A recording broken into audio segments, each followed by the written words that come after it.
Good morning, my brothers and sisters. We've got great stuff today in episode number 247 of Be With Me, 7 Minutes of Biblical Wonder. And we are following a story of Jesus sending out 72, I guess they're not disciples, but followers of him who are like an advanced team pushing his kingdom out and delivering good news. And it says that he gave them power to heal the sick. And we find out when they get back that they actually had more power than that they actually had power over demons, and they're pretty excited about it, as we should be. But then the crazy thing is that he actually rebukes them a little bit, or helps redirect their joy, say, I've got something even better than this. All right. So let me read the passage, 4 verses. This is in Luke chapter 10, verse 72.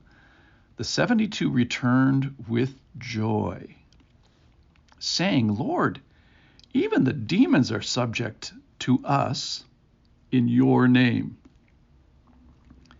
And he said to them, I saw Satan fall like lightning from heaven. Behold, I have given you authority to tread on serpents and scorpions and over all the power of the enemy, and nothing shall hurt you. And then here's the rebuke. Nevertheless, do not rejoice in this, that the spirits are subject to you, but rejoice that your names are written in heaven. So the disciples are off and about, or these 72 are off and about and being on the front lines of this mobile, expanding kingdom, and they're sharing in the spiritual accomplishments. They're doing it together. They're going out 2 by 2, and they heal the sick. And now we find out that they find that even the demons are subject to us in your name. So not subject to us just de novo, it's all about the power of Jesus. But clearly they're excited about this, and they're clearly excited about participating in this. We find out that 72 left and 72 came back, so the prophecy, if you will, that they wouldn't be harmed was true. And so a couple of big concepts that this addresses is just of subjection. So God has invented authority, and all authority ultimately comes from him. So authority in the home, authority in the marketplace, authority in the government, it all comes from Jesus, spiritual authority. And when it's expressed wisely, it's a wonderful thing. When it's exercised foolishly, it's a bad thing. And our relationship with authority is very closely tied with our relationship to the Lord. That's a different story. So let's talk about the demons for a second. They are an allowed authority. So when we are in heaven worshiping for 10,000 years, there's not going to be demons. It's going to be an old historical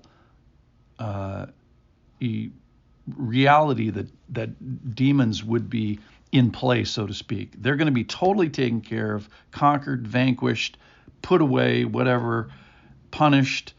Their authority, in other words, is going to be completely taken away. So we see a little hint of it here in this story, that the 72 get this associative authority from Jesus.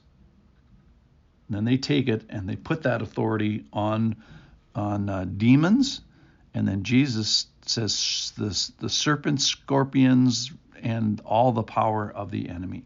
So we get to sort of borrow the authority from Jesus, which is a really cool thing. Then we see Jesus giving insight and at least maybe even appreciation as he says to them, I saw Satan fall like lightning from heaven.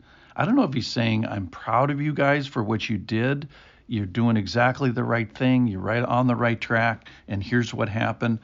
But Satan, the point of this ultimately is Satan has already fallen from his grace. He's fallen from his position in heaven. He's fallen from the good service that the Lord would have him to do.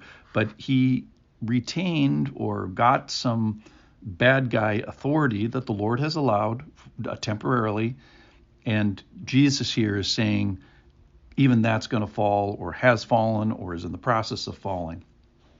Verse 19, behold, I have given you authority. So the Lord gives this authority to us. And the behold word is kind of like a ta-da, like eureka, this is amazing. And here's what he gives authority.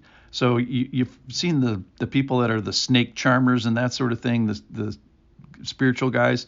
I think this is, the serpents and scorpions are not physical serpents and scorpions, at least in the context of the passage. The authority that they get to tread on serpents and scorpion and over all the power of the enemy. The serpents and scorpions are representative of the power of the enemy. So verse 20, nevertheless, do not rejoice. So here he gives a little bit of a rebuke. He says, don't major on the minor thing, which is that the spirits are subject to you. That's actually the less cool thing in the passage. Jesus says, be careful. You got to say that having authority over demons is a pretty cool party trick, and I can see why these guys were excited about it. Maybe I think part of this is we should be grieved at our fallen world, grieved at this temporarily state where the serpents and the scorpions and these satanic elements have some authority. But Jesus says at the end, do rejoice. Rejoice that you get me. Rejoice that you get eternal life. Rejoice that your names are in heaven. Rejoice that you get abundant life now. Don't miss the main thing in this passage, which is you get me. I've come to rescue you. I've come to be with you.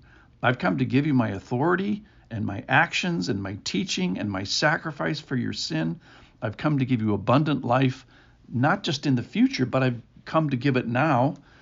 And I've come to indwell you with my spirit and turn your stone heart into a flesh heart. And most importantly, at least in the context of this great evil, is your name is written in heaven. Your name is written in the book of life, which is your get out of jail free card to keep you out of the lake of fire. So even though authority over demons is a great thing, there's something that's even better, and that's that your names are written in heaven. You get me. What a great passage.